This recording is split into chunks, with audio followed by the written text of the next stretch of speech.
onde reina o amor fraterno, amor, onde reina o amor, Deus aí está. Onde reina o amor fraterno, amor,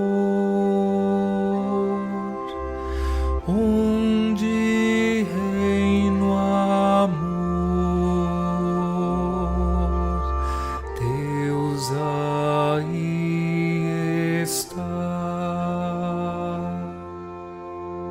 Onde reina o amor fraterno, amor, onde reina o amor, Deus aí está. Irmãos e irmãs, na alegria de nos encontrarmos para celebrar o programa Palavra de Fé em Deus que nos une nesse precioso momento, desejo a todos que aqui se encontram um feliz e abençoado bom dia. Em especial, bom dia a você também que nos assiste pela TV Jornal da Cidade e nos acompanha pelas redes sociais. Jesus Cristo nos chama a colocar a vida em primeiro lugar. Cantemos.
Reunidos em comunidade, formando uma só família, saudemos a Santíssima Trindade.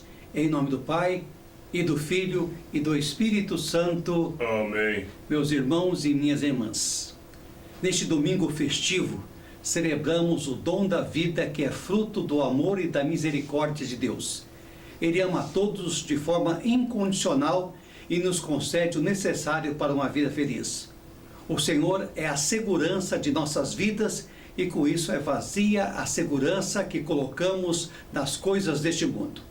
Ao ouvir o chamado de Jesus, deixemos de ter uma vida de preocupação com o dinheiro, seguir Jesus ouvindo o seu chamado e nos tornarmos seus discípulos. A graça de nosso Senhor Jesus Cristo, o amor do Pai e a comunhão do Espírito Santo esteja convosco. Bendito seja Deus que nos reuniu no amor de Cristo. Oremos. Ó Deus, que reunistes toda a sagrada lei no amor a vós e ao próximo, concedei-nos que, observando os vossos mandamentos, mereçamos chegar à vida eterna por nosso Senhor Jesus Cristo, vosso Filho, que é Deus e convosco vive e reina na unidade do Espírito Santo. Amém. A palavra de Deus é sinal de partilha e convite ao seguimento de Jesus. Ele nos revela o grande amor de Deus por todos nós. Acolhamos com muita alegria a palavra de fé que será proclamada, cantando. O amor talvez é como o sol nas trevas de alguém. O amor é dar abrigo se a tempestade vem. E quando tudo é escuro e a vida é solidão, o amor é que ilumina o coração. O amor talvez é a janela que a luz do sol nos traz, nos convida a olhar por ela e mostra muito mais. E mesmo a quem não queira ver o sol com sua luz, o amor suavemente ao sol conduz.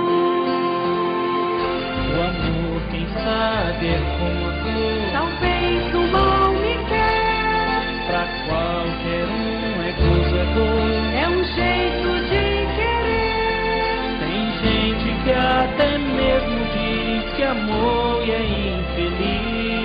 E existe até quem se cansou e nunca mais tentou. O amor talvez se faça de conflitos, de paixões, ou das cinzas que eram palha, resquícios, ilusões. Mas se eu viver 1000 anos, então recomeçar, Lutando pelo amor, vais me encontrar.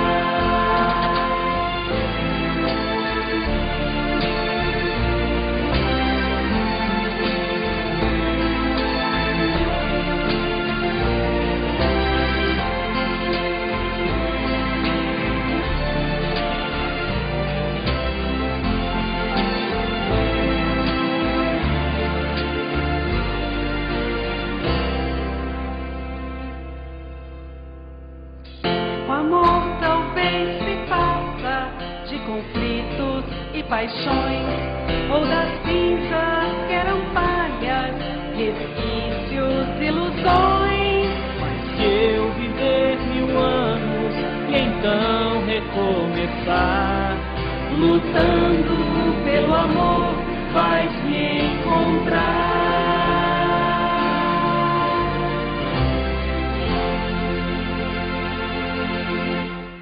Aclamação ao Evangelho.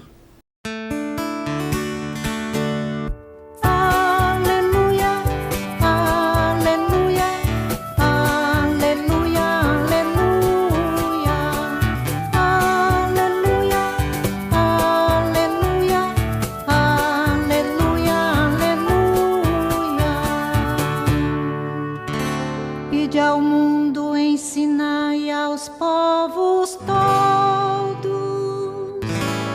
Convosco estarei todos os dias, até o fim dos tempos, diz Jesus. Aleluia, aleluia, aleluia, aleluia. O Senhor esteja convosco. Ele está no meio de nós. Proclamação do Evangelho de Jesus Cristo segundo Lucas, capítulo 16, versículo de 1 a 13. Glória a vós, Senhor. Naquele tempo, Jesus dizia aos discípulos: Um homem rico tinha um administrador que foi acusado de esbanjar os seus bens. Ele o chamou e lhe disse: que é isso que eu ouço a teu respeito? Presta conta da tua administração, pois já não pode mais administrar os meus bens. O administrador então começou a refletir: o senhor vai me tirar a administração? O que vou fazer? Para cavar não tenho forças. De mendigar, tenho vergonha.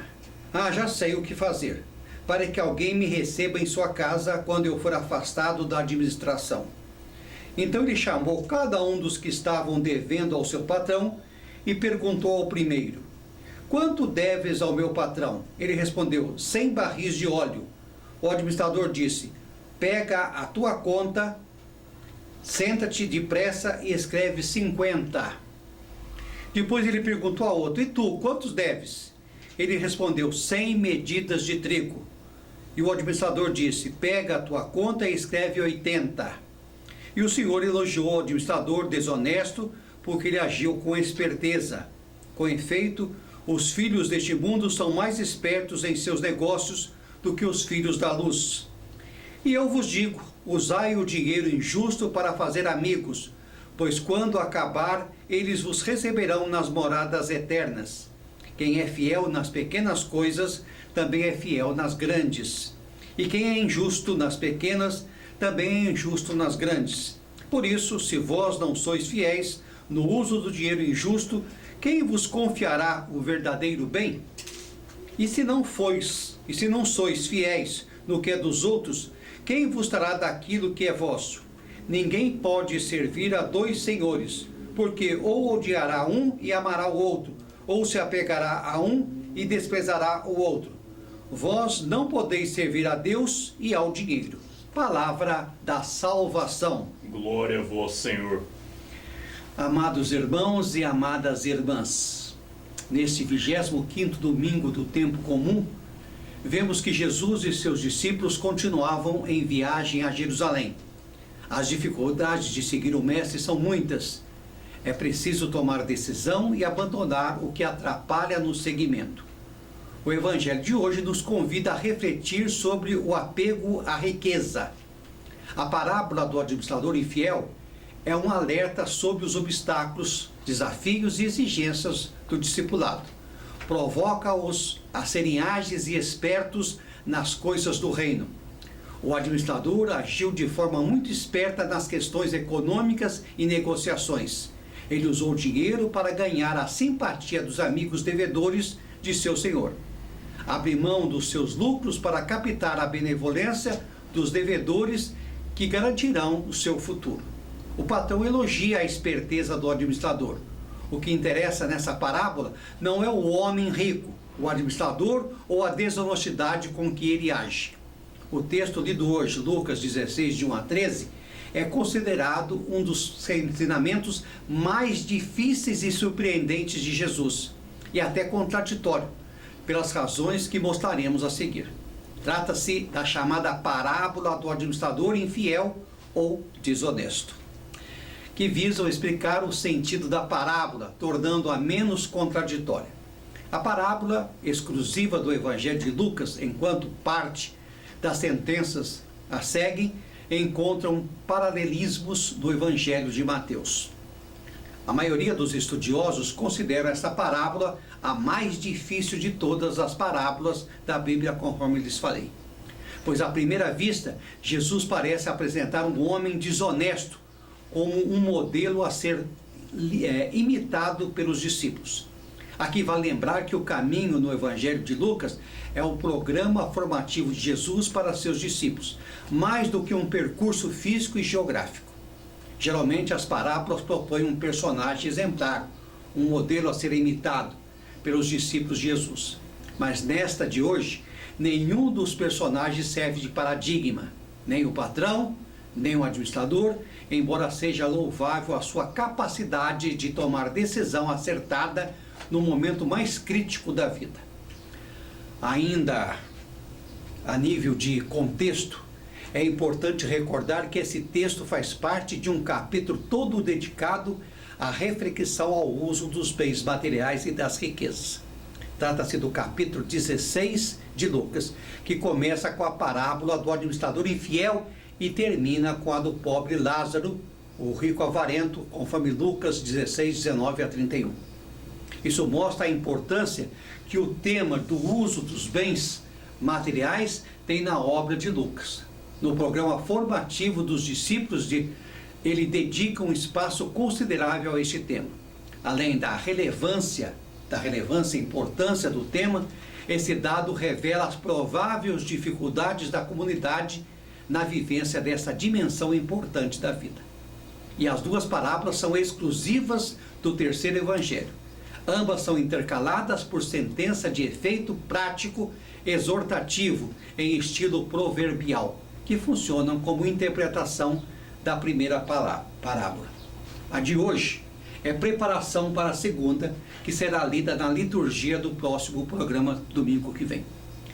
Vamos a um cântico para a reflexão e voltaremos com a homilia explicando os detalhes da palavra de fé que Lucas nos proporciona na liturgia de hoje.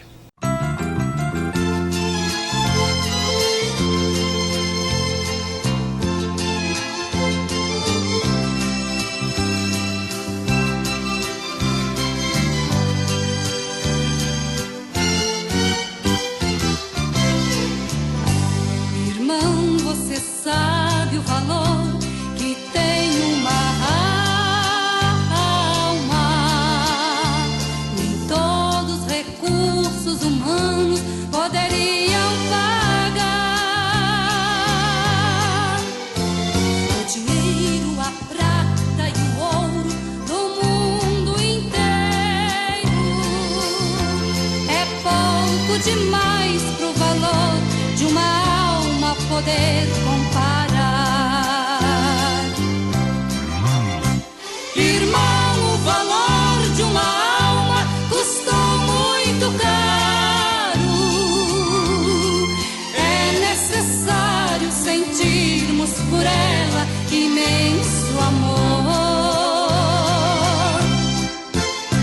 zelando, ensinando e orando, e às vezes chorando.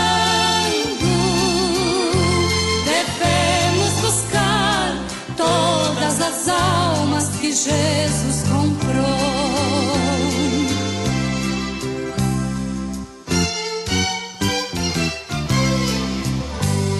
Irmão, quantas vezes tem alma ao teu lado chorando,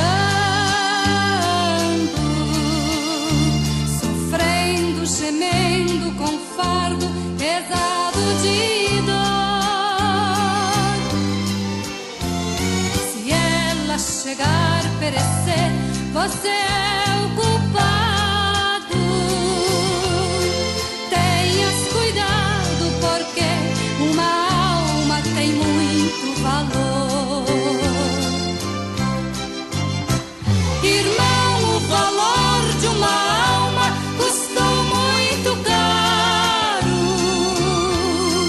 É necessário sentirmos por ela imenso amor,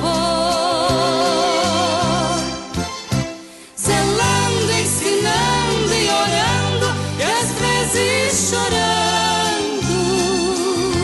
Devemos buscar todas as almas que Jesus comprou.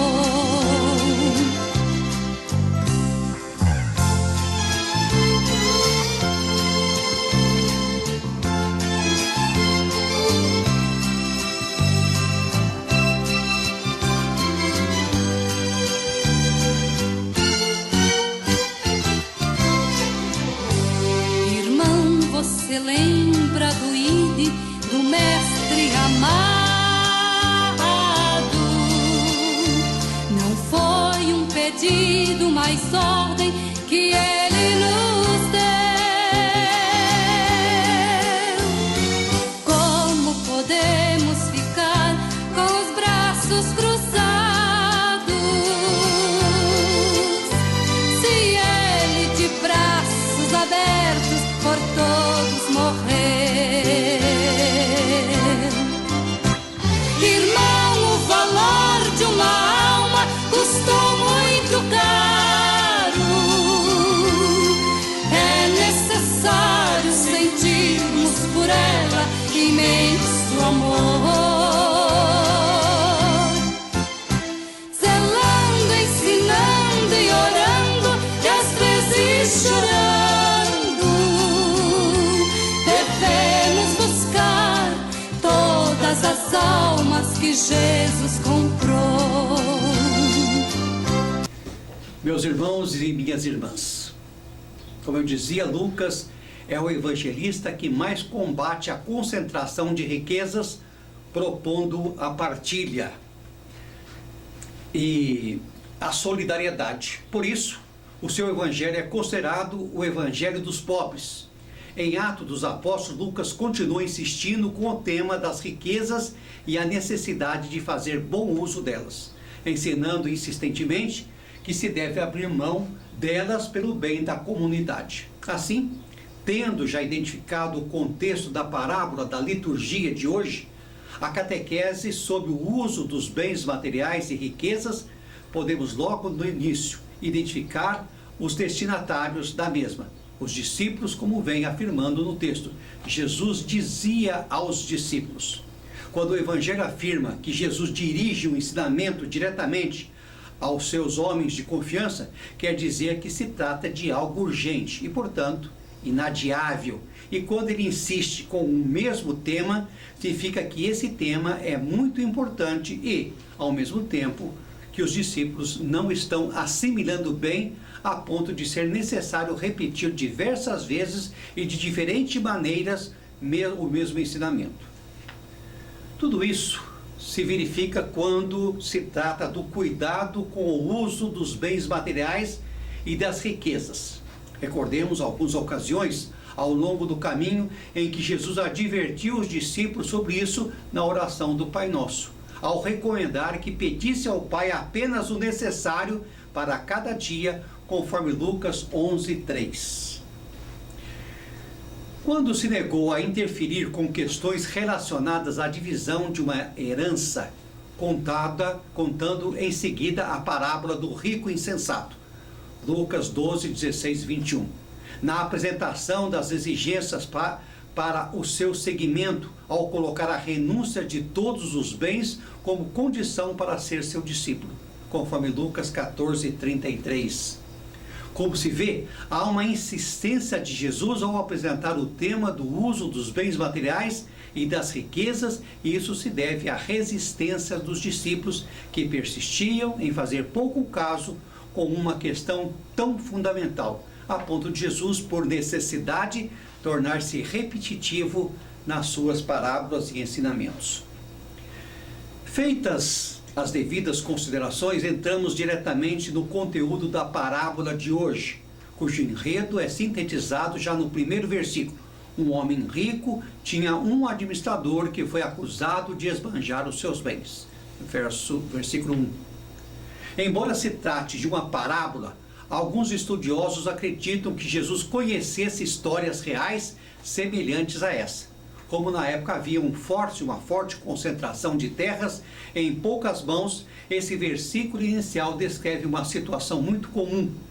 Geralmente os proprietários possuíam grandes latifúndios e não tinham condições de administrarem sozinhos. Por isso, confiavam a um administrador a terceiros, dando como pagamento uma comissão nos rendimentos. E o administrador, cujo significado literal é legislador da casa, aquele que cuida dos bens da casa ou regente da casa, tinha total liberdade no gerenciamento dos negócios. Isso significa que era uma pessoa que gozava de plena confiança do patrão, o que levava muitas vezes a abusos e corrupção. Porém, é interessante que a parábola não diz como o administrador esbanjava os bens do seu patrão. Isso poderia acontecer de diversas maneiras, inclusive ajudando aos mais necessitados, o que na ótica da economia e da cultura do acúmulo, ao contrário da lógica, reino de Deus seria um modo de esbanjar esse dinheiro. Muito bem. Diante da acusação de esbanjar os bens que não lhe pertenciam, o destino do administrador não poderia ser outro, senão a demissão ao ser chamado pelo patrão para prestar contas da administração. E é exatamente isso o que diz o texto. Ele o chamou e lhe disse: que é isso que eu ouço a seu respeito? Presta conta da tua administração, pois já não podes mais administrar meus bens. Que é o verso 8. Parece que o próprio administrador aceita ser tratado como desonesto, pois não apresenta uma única justificativa, não dá explicação alguma e nem sequer pede perdão ou desculpas ao patrão. Ele aceita passivamente a acusação, o que pode ser compreendido como reconhecimento de culpa. Chama atenção o fato de que o patrão não apresenta nenhum dado concreto, mas julga o administrador apenas pelo que escutou a seu respeito e logo decreta a demissão. É uma atitude arrogante, típica dos poderosos deste mundo. Por outro lado, também é significativo o fato de que o patrão não decreta imediatamente uma punição ou castigo pelos prejuízos causados, mas apenas decreta a demissão. Como proprietário e patrão, ele esperava que seus bens fossem bem cuidados e lhe garantissem ou gerassem a ele lucros. Muito bem, consciente da demissão, o administrador se preocupa imediatamente com o seu futuro, o que leva a uma profunda reflexão, expressa no texto por um pequeno monólogo interior. O administrador então começou a refletir: o senhor vai me tirar a administração? O que eu vou fazer? Para cavar não tenho forças, de mendigar eu tenho vergonha. Já sei o que fazer, para que alguém me receba em sua casa quando eu for afastado da administração. O versículo 3 e 4. Um monólogo interior, conhecido também como solóquio, era um refinado recurso literário, bastante utilizado na literatura antiga, grego-romana, e muito apreciado por Lucas, o único autor do Novo Testamento que o utiliza. A função desse recurso é, antes de tudo, revelar aspectos do caráter de um personagem, e o que se revela do administrador é que se trata de um homem calculista e prudente, consciente das suas limitações e preocupado com o futuro. O medo do trabalho braçal e a vergonha de mendigar, verso 3, o levam a uma tomada de decisão firme e corajosa, própria de quem fez uma reflexão profunda. Inclusive, ele não nega a acusação de esbanjar os bens, não dá explicação e nem sequer pede perdão ao patrão, o que certamente não adiantaria muito. Isso demonstra que as acusações possuíam fundamento.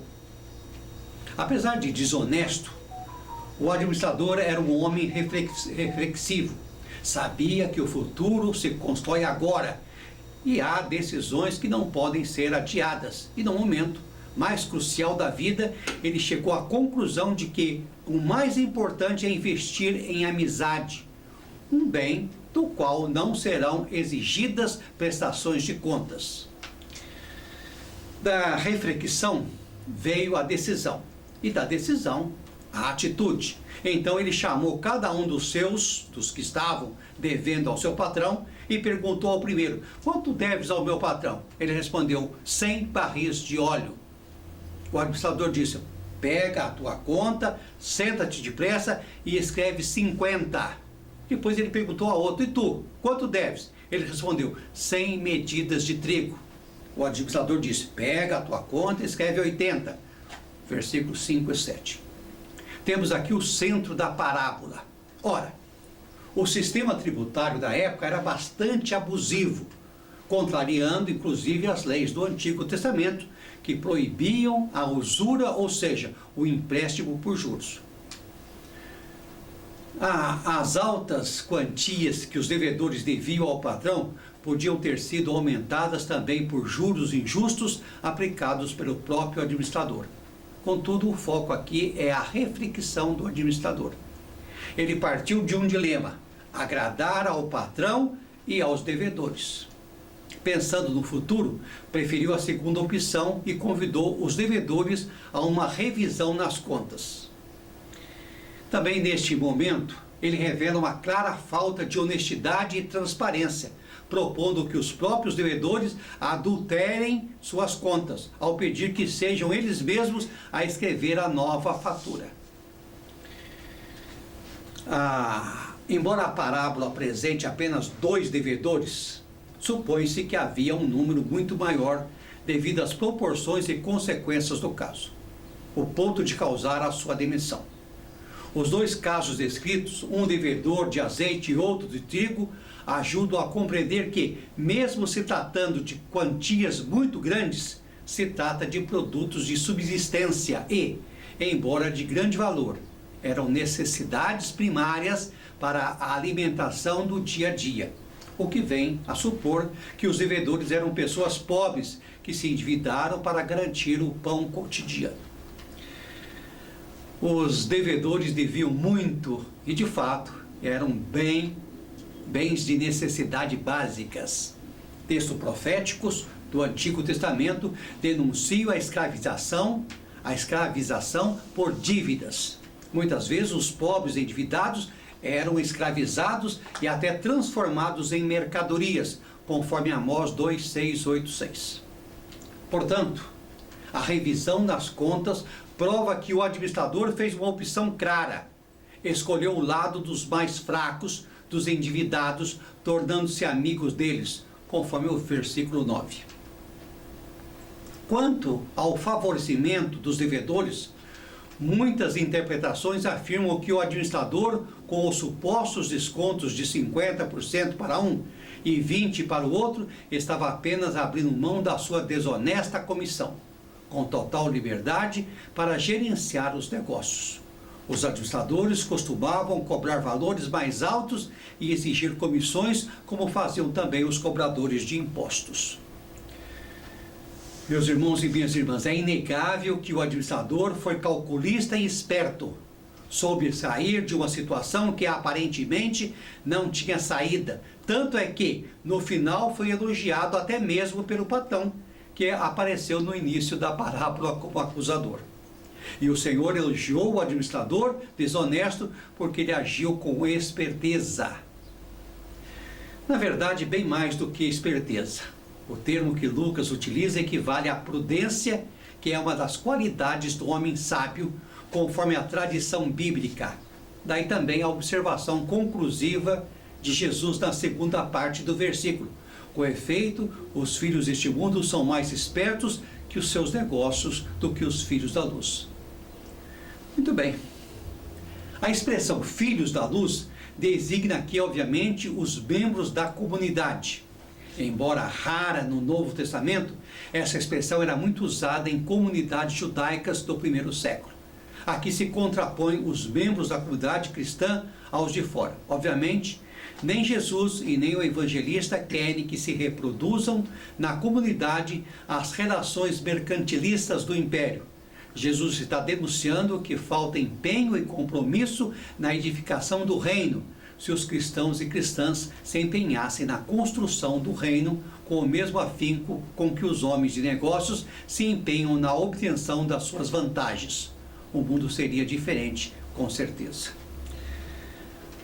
Não é um convite ao uso de práticas desonestas, obviamente, mas ao esforço contínuo para fazer o reino de Deus acontecer. Um estímulo à agilidade na reflexão e na ação em prol do reino. As sentenças que seguem a parábola são de caráter sapiencial e visam elucidar e reforçar o seu sentido. No primeiro delas, chama a atenção a recomendação de Jesus. E eu vos digo, usai o dinheiro injusto para fazer amigos, pois quando acabar, eles vos receberão nas moradas eternas. Versículo 9. Para Jesus, o dinheiro é sempre injusto, porque através dele as pessoas se apossam do que deve pertencer a todos, os bens da criação, gerando divisão entre pobres e ricos, o que não corresponde aos planos de Deus, que criou o mundo para a igualdade e a fraternidade. Não se pode medir um servo pelo dinheiro que ele lhes deve. A palavra que o evangelista entrega como correspondente a dinheiro, mamona, era também o título de uma divindade cananeia a quem se atribuam a prosperidade e o enriquecimento, que justifica a denúncia de Jesus e do evangelista de que o dinheiro é fonte de idolatria, porém na impossibilidade de viver sem ele, que ao menos seja utilizado para coisas boas em favor do próximo. Assim, Jesus eleva a amizade à dignidade do mandamento na sua comunidade. É claro que Jesus não concebe a amizade como algo que possa ser comprado, apenas recomenda que tudo o que o ser humano disponha deve ser usado em prol de relações sinceras e amorosas com Deus e com o próximo. O administrador foi solidário com os endividados, usando o dinheiro injusto para fazer amigos, ou seja, preferiu bens que não passam, e a amizade é um desses bens eternos que ficam. Ao aumento dos lucros do seu patrão, a sequência das sentenças reforça a necessidade de uma característica imprescindível no discipulado, que é a fidelidade. Abre aspas, quem é fiel nas pequenas coisas também é fiel nas grandes, e quem é injusto nas pequenas também é injusto nas grandes. Por isso, se vós não sois fiéis no uso do dinheiro injusto, quem vos confiará o verdadeiro bem? E se não és fiéis no que é dos outros, quem vos dará aquilo que é vosso? Fecha aspas. Isso você encontra no versículo 10, 12. Meus irmãos, talvez essa seja a parte mais lógica e óbvia de todo esse texto, ao mesmo tempo em que parece ser o mais contraditório, considerando o conjunto da parábola. O administrador foi infiel ao patrão e por isso limitada a administração. Se tivesse sido fiel ao patrão, não teria amenizado os débitos dos devedores. Isso gera uma reflexão a mais. Não resta dúvidas de que deve cultivar a fidelidade, mas é importante ter clareza do lado a qual se deve ser fiel. O conjunto das sentenças ensina que a fidelidade nas coisas do pouco valor habita o ser humano, o ser fiel também em coisas maiores. Antes de tudo, é a Deus que devemos ser fiéis. E fidelidade a Deus significa, na visão de Jesus, estar do lado dos pobres e necessitados, opção feita pelo administrador da parábola no momento mais decisivo da sua vida, quando preferiu amenizar a situação dos endividados ao invés de favorecer os lucros do patrão. Como foi dito no início, as sentenças que seguem a parábola têm a função de explicá-la e torná-la menos contraditória. E o versículo conclusivo mostra isso, sendo por isso considerado o coração de todo o texto. Ninguém pode servir a dois senhores, porque ou odiará um e amará o outro, ou se apegará a um e desprezará o outro. Vós não podeis servir a Deus e ao dinheiro. O versículo 13. A afirmação parte de um exemplo bem concreto: a impossibilidade de um servo trabalhar fielmente para dois senhores ao mesmo tempo. É claro que o exemplo reflete a cultura da época. O servo em questão era um escravo que servia incondicionalmente ao patrão, e por isso não era possível fazer o mesmo para dois ao mesmo tempo. E deste exemplo, conhecido por todos da época, Jesus mostra a incompatibilidade entre o serviço a Deus e ao dinheiro. O projeto do reino de Deus é incompatível com a lógica do acúmulo e do mercado. Diante dessa incompatibilidade, o ser humano é obrigado a tomar uma decisão e optar por um ou outro Deus. E o dinheiro são apresentados como polos opostos, que vêm personificados. O lado de Deus compreende amor, justiça, solidariedade, fraternidade, amizade, paz, serviço. E o lado do dinheiro comporta orgulho, ódio, cobiça, inveja, violência, ingratidão, exploração, tudo o que é contrário ao reino de Deus. Por isso é incompatível servir os dois. O objetivo da parábola de hoje, da liturgia de hoje, portanto, é motivar os membros da comunidade a refletir e decidir de que lado pretende estar. E por incrível que pareça, o administrador, mesmo desonesto, acaba sendo o exemplo de quem levou a sério esse ensinamento e escolheu um único senhor, diante das duas opções, ajudando o seu patrão no acúmulo, estaria servindo ao dinheiro, como preferiu ajudar as pessoas endividadas, escolheu servir a Deus, mesmo inconscientemente. Do seu comportamento, o que serve de exemplo é ter tomado a decisão certa na hora que não podia errar, e que isso nos sirva de lição. Oremos. Sustentai, Senhor, de bondade com vossa constante auxílio, o que reconfortai com a vossa palavra e vossos sacramentos, para podermos colher os frutos da redenção na liturgia e na vida. Que a amizade e o trabalho a ser executado pelos seus esteja acima do dinheiro que devem. Por Cristo nosso Senhor. Amém. Esperei confiante em ti, mais aflito do que o vigia. Espera a aurora chegar, tua bondade é infinita. Não nos punis pelas nossas culpas. O meu canto é de glória e louvor a ti, Senhor. Quando fraquejei e na dor caiu o inimigo, riu de mim, desisti. Mas então o Senhor, o seu amor, fez-me viver e é feliz. Quem se compraz nos serviços do Senhor é como árvore plantada às margens do rio que não secou. Florescerá a seu tempo e não morrerá jamais. Quem nele espera repousa tranquilo e acorda na paz.